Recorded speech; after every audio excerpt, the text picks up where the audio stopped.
Ada 6 yang merusak persaudaraan kita ini. Ustadz Somad, Masjid Al-Hidayah ini sholat berjamaahnya jamaah tetap 300 orang. Betul tak ceritanya? Ragu. Hebat-hebatlah orang jamaah Masjid Al-Hidayah ini. Coba tengok. Kadang di masjid lain kipas angin pun payah. Di sini AC. Masya Allah. Tapi aku tengok tak semuanya hidup.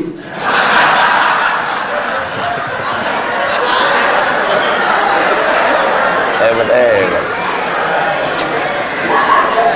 Hidup, bercanda aja. Yang serius sekali. Dari mana pula lah datang anak-anak bersorban ini? Dari pondok pesantren mana didatangkan ini? Ini jangan-jangan pemain-pemain naturalisasi. Rupanya jamaah Masjid Al-Hidayah punya program tahfiz Quran. Ada donaturnya. Artinya persaudaraan sudah hebat. Jangan sampai rusak karena 6 ini. Bisa kita jaga? Gimana mau jaga? Belum kusebutkan lagi. Baru 1 yang kuceritakan. Jangan ejek mengejek. Kau berapa ngasih bantuan ke program tahfiz Masjid Al-Hidayah? Aku alhamdulillah setiap bulan 1 goni. Segoni. Mau masuk surga 1 goni? Paling kau masuk surga 2 jam, habis itu masuk neraka balik.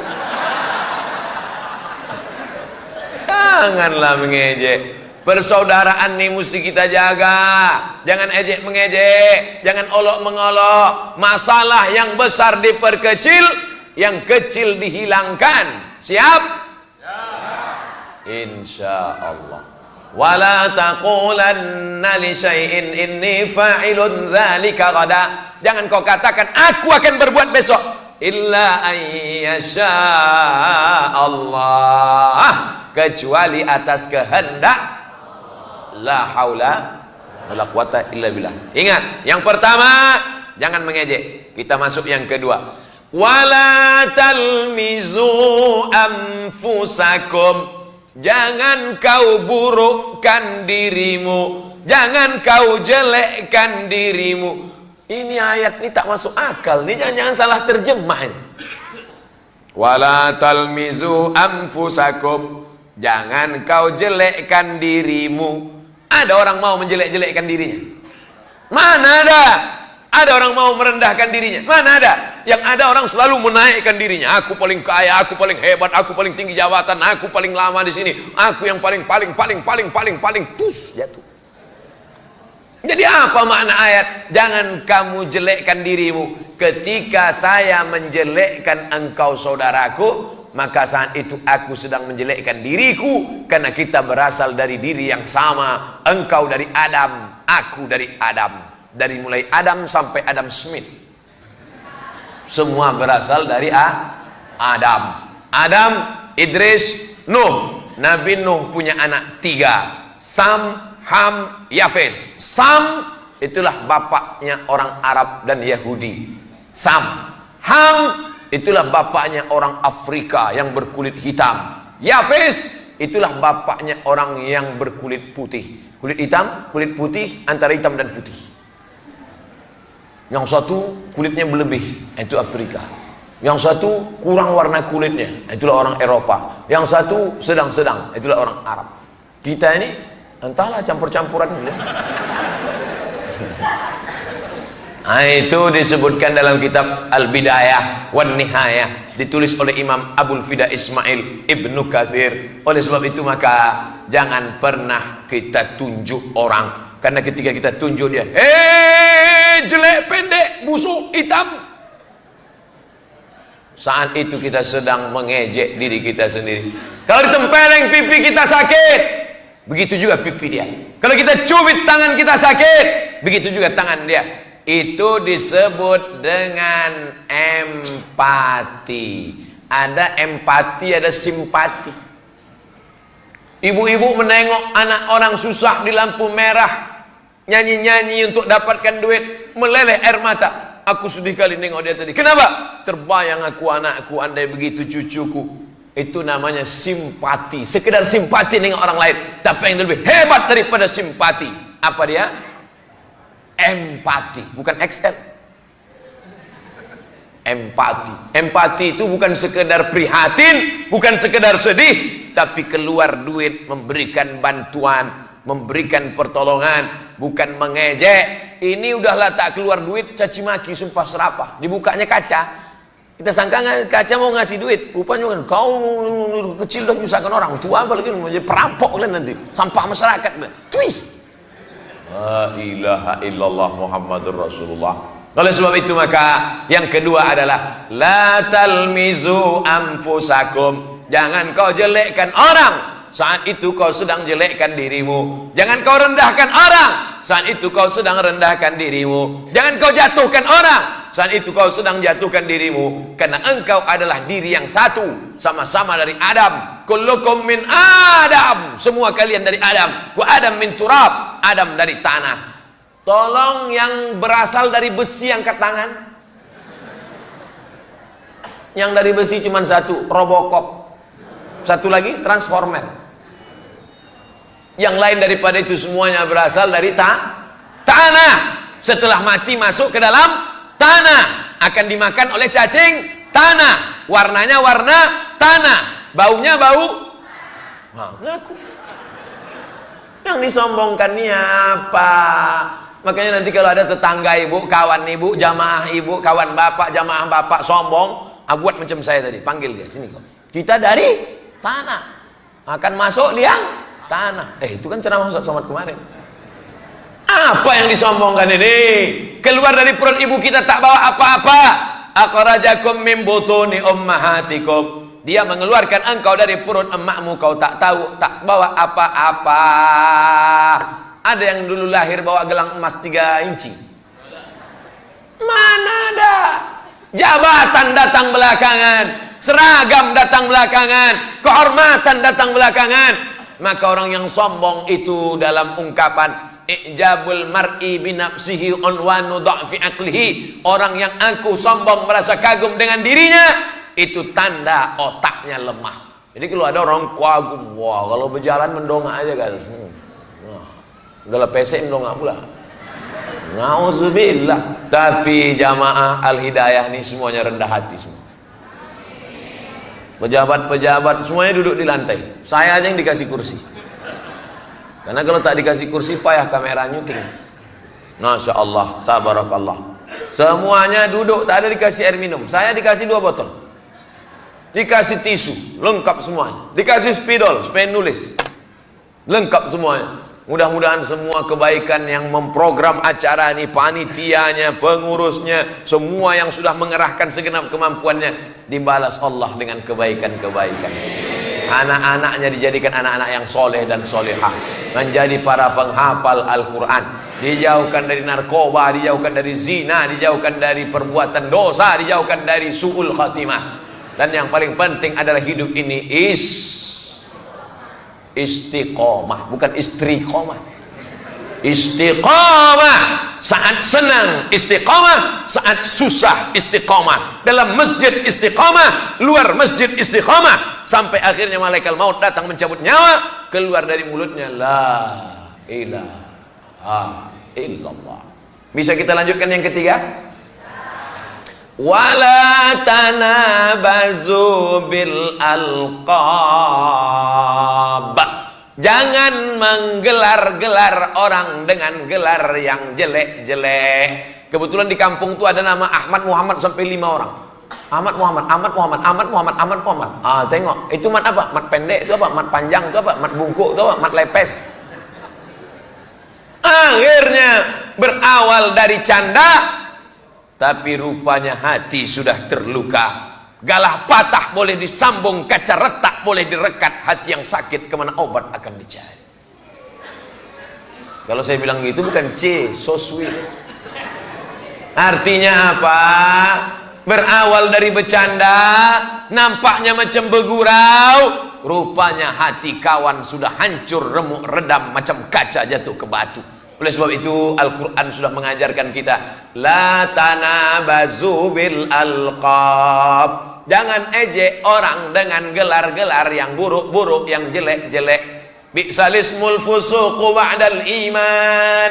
Gelar yang paling jelek adalah gelar sesudah iman. Dipakai gelar-gelar yang jauh daripada iman, yang merusak. Tak layak saya sebutkan dalam masjid. Malu menyebutkan gelar-gelar itu dalam masjid.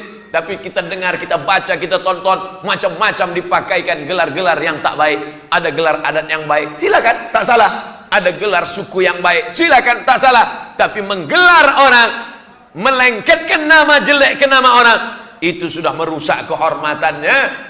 Wa man lam yatub, siapa yang tak tobat, yang kemarin sudah ngasih gelar-gelar yang baik, tobat, stop, berhenti. Wa man lam yatub, siapa yang tak tobat, faulaika humuz zalimun, mereka adalah orang yang zalim.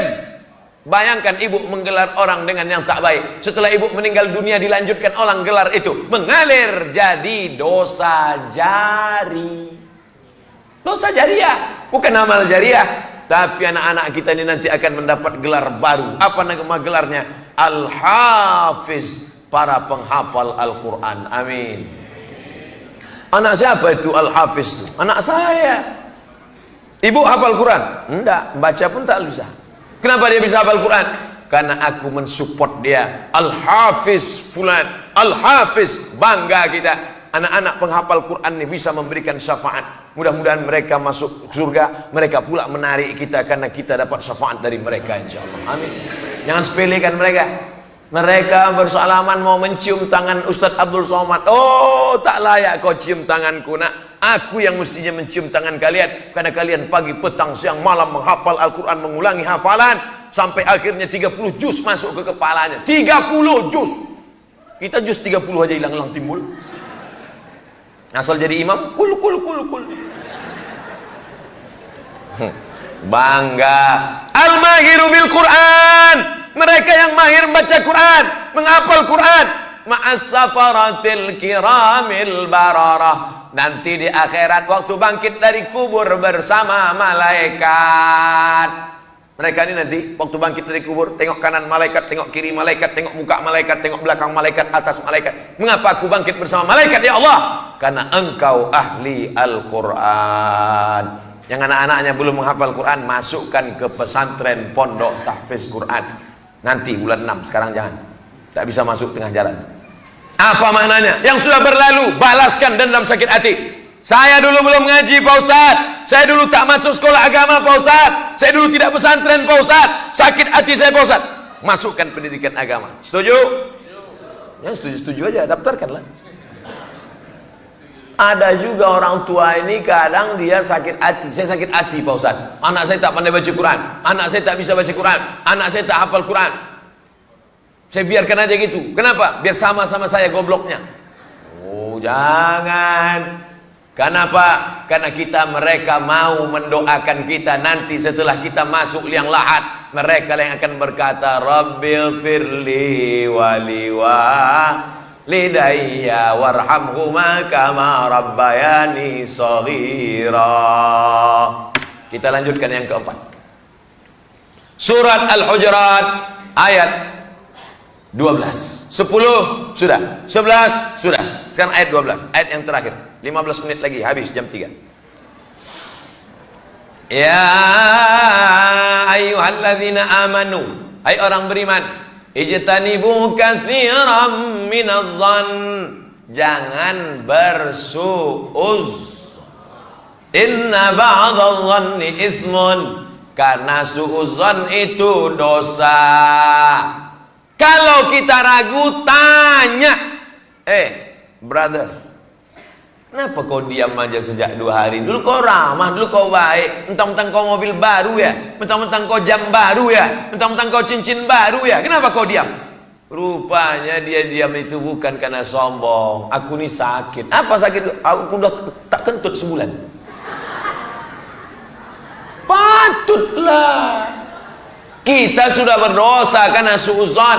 Orang yang suudzon itu, andai prasangkanya benar, 1 dosa. Andai salah, 2 dosa. Maka tak ada untungnya suudzon. Maka dikatakan Allah, inna ba'dadh-dhanni ismun. Suudzon itu sebagiannya dosa. Makanya kalau kita salah silap menilai orang, tanya dengan baik. Dengan saya pun begitu. Ustaz Abdul Somad, kami tak mau suuzon dengan Ustaz. Boleh kami bertanya Pak Ustaz? Boleh. Ustaz makannya sehari berapa kali? Kok kurus sekali? Ada orang pernah nanya gitu ke saya. Marah Ustaz? Enggak, tersinggung aja sedikit. Nih pertanyaan-pertanyaan udah siap. Pertanyaan jamaah. Supaya kita tidak ada dusta, tidak ada bohong, tidak ada tipu, tidak ada suuzon. Inna ba'dadh-dhanni ismun. Karena sebagian daripada suuzon itu dosa. Iya kalau benar. Andai benar pun kita tetap salah. Apalagi kalau salah dapat dosa 2 kali. Tidak ada lain kecuali lawan daripada husnuzon. Suuzon lawannya adalah husnuzon. Hidup bermasyarakat, tinggal bersama tetangga, sahabat, kerabat, ada jamaah, ada imam, ada pimpinan, ada kepala daerah, ada polisi, ada tentara, ada dokter, ada pengacara, ada hakim, ada jaksa, macam-macam kita mengalami. Oleh sebab itu jangan suuzon. Kita lanjutkan yang kelima. Wala tajassasu.